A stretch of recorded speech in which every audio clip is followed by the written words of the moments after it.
அவளுடைய தோழியுடைய கல்யாணத்துக்கு போயிட்டு காட்டு வழியாக தனியாக கார் ஓட்டிட்டு வந்தா. அது ஒரு காட்டு வழிங்கிறதால பயத்தோடு தான் ஓட்டிட்டு வந்தா.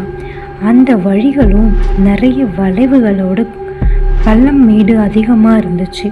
அதுவும் ரொம்ப அடர்த்தியான காடுங்கிறதால பார்க்கவே அவளுக்கு பயம்புறுத்துகிற மாதிரி இருந்தது. அது மட்டும் இல்லாமல் அவள் நிறைய ஹாரர் ஸ்டோரி பேய் கதைகளை கேட்கறதால அவளுக்கு அந்த இடமே ரொம்ப அச்சுறுத்துகிற மாதிரி இருந்தது.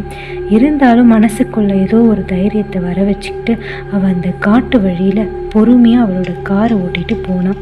அவள் கண்ணில் வெறும் பயம் மட்டும்தான் தெரிஞ்சது. அது நிறைய வளைவுகளை கொண்ட தெருவாக இருந்துச்சு. அது மட்டும் இல்லாமல் திடீர்னு அவருடைய காருடைய ரேடியோவும் பிரச்சனை பண்ண ஆரம்பிச்சிடுச்சு. கிராக் கிராக்னு அதுலேருந்து நிறைய சத்தம் வர ஆரம்பிச்சிடுச்சு.